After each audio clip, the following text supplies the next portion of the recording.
여러분 안녕하세요. 채널시모의 DJ입니다. 지난 시간부터 우주테크 쪽에 대해서 살펴보고 있는데 오늘 영상 역시도 우주테크 쪽이고 그 중에서도 위성통신산업에 대해서 좀 다뤄볼까 합니다. 사실 저는 위성통신이라고 하면 얼마나 많은 사업자가 있을까? 테슬라의 스타링크가 저궤도 위성을 띄워서 돌리고 있네. 수천 대 위성을 띄웠네. 그리고 아마존에서도 최근에 한 2,000대 정도 저궤도 위성을 띄웠다. 이런 정도로만 생각을 했었는데 이번에 좀 살펴보니까 생각보다 시장이 굉장히 세분화돼 있고 그 시장마다 사업자들이 무시무시하게 많더라고요. 속된 말로 이미 피 터지는 상황이 된 것 같고 산업 자체가 이렇게 피 터져가고 있는데도 계속 사업자는 늘어만 가고 있고 국가 단위에서도 저궤도 통신 위성을 띄우겠다고 시장 상황이 그렇다 보니 투자할 만한 회사 찾는 게 생각보다는 쉬웠던 것 같아요. 왜냐하면 저는 기본적으로 투자 성향이 시장의 주목을 굉장히 많이 받고 있어서 돈은 몰리고 있지만 경쟁이 매우 심해서 우후죽순으로 회사가 생겨나고 있고 피 터지는 경쟁을 하고 있고 이러한 산업에는 별로 투자를 하지 않고 조금 시장에 관심은 덜 받고 있더라도 경쟁자가 많지가 않아서 한 6개월에서 1년 정도 쭉 들고 가서 그 이후로 수익을 볼 수 있는 이런 회사들에 투자하는 거를 좀 선호하는 편이거든요. 그 관점에서 이번에 위성통신 사업자들 살펴봤는데 제 기준에는 투자할 만한 회사가 딱 하나 있더라고요. 그래서 이 회사에 저는 투자를 시작을 했습니다. 자, 그럼 위성통신산업 한번 살펴보도록 하겠습니다. 이 밸류체인이 지난 영상에서 말미에 제가 소개드렸던 CPNT 이 밸류체인이죠. 제가 항상 중요하다고 강조하는 위성통신 사업자들은 이쪽 네트워크 쪽에 속해 있는 사업자들이고 이 네트워크 영역에 속해 있는 회사에 투자를 할 때 어떤 방식으로 투자해야 될지에 대해서는 지난 영상에서 제가 충분히 설명드렸던 것 같으니까 오늘 영상에서는 그냥 넘어갈게요. 위성 통신 산업에서 가장 중요한 거는 제가 봤을 때 요건 것 같아요. 요거. 이 그림만 이해하시면 위성 통신 산업은 따로 공부 더 이상 안 해도 되지 않을까 이렇게 생각합니다. 위성 통신 사업이니까 인공위성을 통해서 통신을 하는 거겠죠. 근데 통신을 위한 인공위성은 크게 세 종류가 있어요. 여기 보시면 LEO, 여기 가운데 거 MEO, 마지막 거 여기 GEO. LEO는 지표면에서 되게 가깝게 띄워놓은 인공위성. 최근 언론상에서 많이 나오는 저궤도 위성이라고 하죠. 이 저궤도 위성이 LEO. 그 다음에 여기 MEO는 그냥 LEO하고 GEO 중간에 있는 중간 정도 공간에 띄워놓는 인공위성 이렇게 생각하시고 마지막에 여기 GEO 있잖아요. GEO는 정지위성이라고 보시면 돼요. 그러니까 위성이 정지해 있는 게 아니라 지구랑 자전 속도가 똑같으니까 정지해 있는 것처럼 보이는 거죠. 그래서 이 GEO 같은 경우는 여기 보시면 지구상에서 굉장히 멀리 떨어져 있잖아요. 그래서 이 GEO 위성 한 기가 지구의 3분의 1 정도를 커버한다고 해요. 그러니까 지구 전체를 커버하려면 GEO 위성 3기가 필요하겠죠. 3개. 그 다음에 여기 MEO 같은 경우는 6개 정도가 있어야 지구 전체를 커버한다고 합니다. 반면 여기 LEO는 지표면에 굉장히 가깝게 떠 있으니까 수백 기가 있어야 지구 전체를 커버할 수 있다. 그래서 대부분의 LEO 사업자들은 위성을 4,000기, 5,000기, 테슬라의 스타링크 같은 경우는 위성 9,000기 이상을 띄웠고 지금 8,000개 정도를 운영한다고 하고 최근에 아마존의 프로젝트 카이퍼 여기 역시도 2,000개 LEO 위성을 막 띄워서 사업을 시작했다고 합니다. 반면에 이쪽 영역 GEO 위성을 운영하는 회사들은 대부분 위성을 3개, 4개 이 정도만 가지고 운영을 해요. 대신 GEO 위성 한 기 가격이 LEO 위성의 적게는 수십 배, 많게는 수백 배 정도 된다고 하니까 상당히 비싼 편이죠. 평균적으로 GEO 위성 한 기당 한 5천억 정도 한다고 하고 LEO 위성은 한 기당 대략 한 10억 정도, 그러니까 10억 대 5천억. 평균 가격만 봐도 차이가 굉장히 크죠. 하지만 여기서 생각해 볼 게 GEO 위성 사업자들은 위성 3개만 띄우면 된다고 그랬잖아요. 그러면 위성 3개면 1조 5천억. 반면에 LEO 위성 사업자들, 예를 들어서 스타링크 같은 경우에 위성 9,000개를 띄웠으니까 10억 곱하기 9,000개 하면 9조예요. 오히려 LEO 위성 사업자들이 위성 투자 금액이 GEO 위성 사업자들보다는 훨씬 많죠. 물론 GEO 위성이 지표면에서 굉장히 멀리 떨어져 있으니까 거기까지 위성을 보내려면 발사 비용도 만만치 않겠지만 그 가격을 제외하고 순수하게 위성 자체 비용만 봤을 때 오히려 LEO 사업자들이 위성 투자 금액이 훨씬 많다. 이렇게 볼 수가 있어요. 그리고 단순하게 생각했을 때 GEO 위성이 LEO 위성보다 지표면에서 더 멀리 떨어져 있잖아요. 그러니까 전파가 GEO 위성까지 갔다가 다시 지표면으로 오려면 지연 시간이 LEO보다는 길겠죠. GEO 위성이 보통 지연 시간이 왕복 기준으로 0.5초 된다고 하고 LEO 위성은 왕복 0.01초 정도 그 정도에 불과하다고 합니다. 그래서 만약에 우리가 어떤 게임을 하고 있는데 그 게임사에서 GEO 위성을 사용하고 있다고 가정을 해볼게요. GEO 위성을 통해서 데이터를 전송하고 있다고. 게임상에서 몬스터를 막 잡아야 되는데 나는 컴퓨터 화면에서 잡고 있는데 실제로는 몬스터한테 마저 죽었을 수도 있죠. 이 지연 시간이 있기 때문에. 뭐 0.5초 만에 그런 일이 발생하진 않겠지만 그래도 극단적인 상황을 예를 들어서 설명해 보면 그래서 게임 같은 경우에 GEO 위성을 통해서 데이터 서비스를 한다.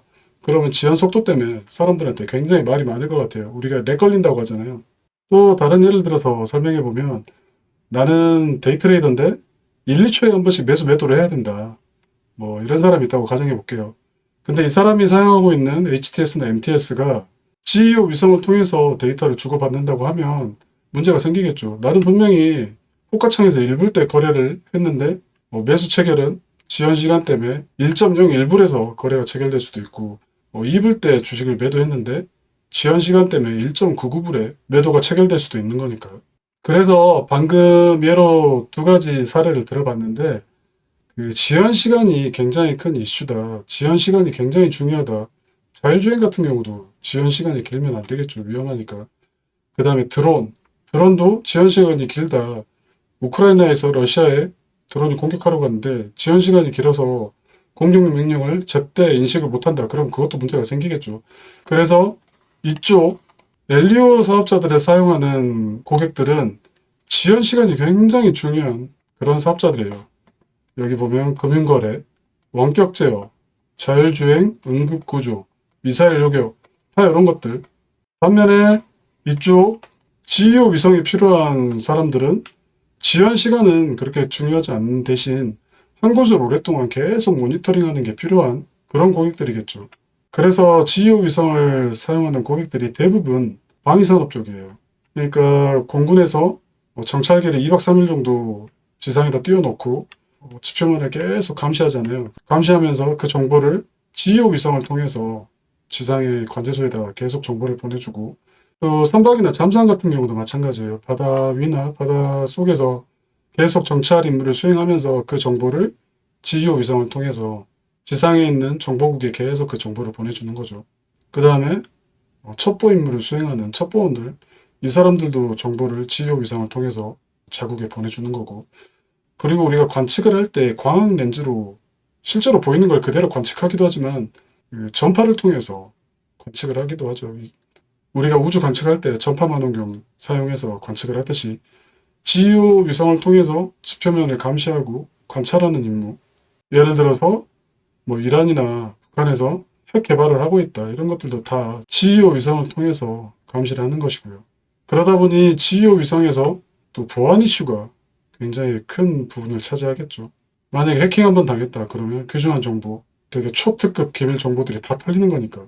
아무튼 GEO 위성이 필요한 사업자들은 지구, 대기, 해양 상태를 관측하는 이런 사업자들 또는 선박이나 항공 위치를 추적하고 정보, 감시, 정찰 임무를 수행해야 되는 이런 단체나 이런 기관이 주요 고객이라고 할 수가 있어요. 그리고 중간에 빼먹었던 MEO 위성. MEO 위성 같은 경우는 여기 GPS가 이 MEO 위성을 사용해서 서비스가 되고 있는 거고 그 다음에 이동통신 기지국 연결 뭐 이런 역할을 MEO 위성이 하고 있어요. 그래서 위성통신산업은 크게 세 가지 영역으로 구분이 되고 각 영역별로 사업자들이 있겠죠. 사업자들을 살펴보면 요래요. 우선 간단한 MEO부터 보시면 아까 MEO가 GPS가 MEO 위성을 통해서 제공되는 서비스라고 그랬잖아요. 그래서 MEO 같은 경우는 민간 사업자가 거의 없고 대부분 정부 기관에서 운영을 하고 있어요. 그러다 보니 투자자 입장에서 봤을 때 투자할 만한 회사가 없다. 여기 엘리오. 엘리오는 일단 회사가 너무 많아요. 우리가 신문에서 한 번씩 들어봤던 회사들 있잖아요. 위성통신한다는 회사들. 그냥 다 엘리오라고 생각하시면 돼요. 그리고 최근에 테슬라의 스타링크가 가격 경쟁을 시작했어요. 그 항공기 내에서 사용하는 와이파이 서비스 있잖아요. 유나이티드 에어라인하고 얼마 전에 계약을 했는데 계약 금액이 공개되지는 않았지만 업계에서는 초저가 수주를 한 것 같다. 스타링크는 이미 테슬라의 자율주행이라는 캡티브 시장이 있기 때문에 굳이 영업에 목매지 않아도 된다. 저가 수주에도 충분하다. 요런 게 아닌가 싶어요. 그 관점에서 보면 여기 아마존 프로젝트 카이퍼 얘도 마찬가지요. 아마존이 드론 배송도 하고 있고 드론 배송할 때 자체 위성을 분명히 사용할 거니까 자기네들이 사용하고 남은 부분은 그냥 판매를 하는 거잖아요. 그러니까 굳이 프로젝트 카이퍼 자체적으로 흑자를 낼 필요가 없는 거죠. 그러다 보니 이쪽은 경쟁도 심해지고 단가는 계속 싸지고 이런 악순환이 계속 발생되고 있는 것 같아요. 최근 들어서. 그래서 제 입장에서 보면 여기는 투자할 이유가 전혀 없는 영역인 것 같아요. 그 다음에 여기 AST 스페이스 모바일 이 업체는 한동안 시장에서 굉장히 관심을 많이 받았는데 이 업체가 하는 일이 위성 전화가 되는 단말기를 따로 사지 않아도 그냥 우리가 사용하는 스마트폰으로 위성 전화가 된다. 이런 컨셉이거든요. 초창기에 이 회사가 이 컨셉을 가지고 굉장히 핫했고 투자도 굉장히 많이 받았었어요. 그리고 시범 서비스도 성공을 했었고요. 현재 AST 스페이스 모바일이 위성을 6개를 띄워놨는데 앞으로도 50개에서 60개 정도 위성을 더 띄워서 서비스를 상용화하겠다. 이런 계획을 가지고 진행을 하고 있어요. 근데 한 가지 문제가 또 뭐냐. 또 스타링크예요. 이 스타링크가 얼마 전에 T-모바일 이동통신 서비스 있잖아요. 이 회사하고 우리가 사용하는 스마트폰을 통해서 위성으로 텍스트 메시지를 보내는 서비스 요거를 또 성공시켰고 이 서비스를 계속 또 확장할 계획이라고 해요. 텍스트 메시지 성공했으면 조만간에 음성통화도 가능하지 않을까 이런 생각이 들어요.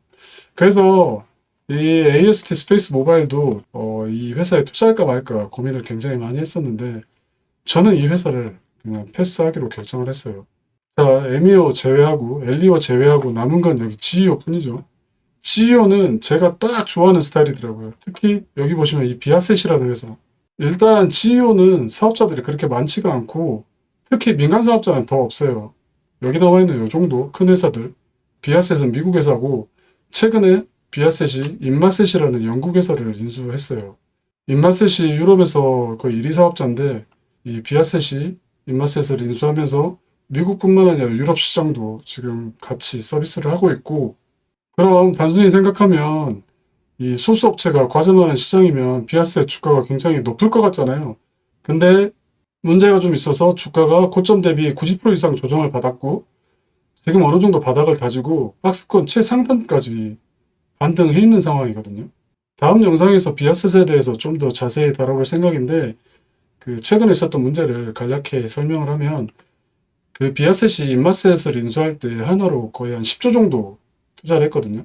그리고 나서 비아셋이 최첨단 인공위성 3기를 쏘아 올릴 계획을 하고 인공위성 한 대를 먼저 올렸는데 문제가 생겨서 기능을 100% 발휘를 못하고 10%만 그 기능을 쓸 수 있는 이런 상황이 발생이 됐어요. 그래서 앞으로 첫 번째 위성에서 지금 사용하지 못하고 있는 90% 부분 있잖아요. 그 90% 부분에 해당하는 기능들을 두 번째 위성과 세 번째 위성에 또다시 설치를 해야 되는 그 캐펙스 투자가 중복으로 많이 들어가게 된 거죠. 그래서 인마셋 인수할 때 10조 썼고 위성이 제 기능 발휘 못하면서 중복 투자 또 들어가고 이 자금난을 겪으면서 주가가 급락했던 거고 시간이 지나면서 이 자금난이 어느 정도 숨통이 트이는 것 같아요. 그리고 두 번째 위성은 올해 말, 세 번째 위성은 내년 초에 발사 계획이 다 잡혀 있고요. 또 얼마 전에는 행동주의 펀드에서 비아셋 지분을 한 3% 정도 취득을 하고 비아셋 경영진에 방산 부분을 따로 분리하자. 민간 부분하고 방산 부분을 분리해서 방산 부분만 가지고도 지금 회사 가치의 500% 이상은 평가받을 수 있을 것 같다. 이렇게 제안을 했고 경영진에서도 이를 긍정적으로 검토하겠다는 메시지를 내면서 주가가 반등을 하고 있는 상황이에요. 다음 영상에서 비아셋에 대해서 좀 샅샅이 다뤄볼 생각인데 혹시라도 기다리기 좀 뭐하신 분들은 비아셋 한번 리서치해 보시고 괜찮은지 한번 좀 살펴보세요. 자, 아무튼 통신위성 사업자 쪽에서는 저는 비아셋이 좀 괜찮은 것 같아서 다음 시간에는 비아셋을 좀 다뤄볼 예정이고요. 오늘 영상 여기서 마무리하겠습니다. 시청해 주셔서 감사합니다.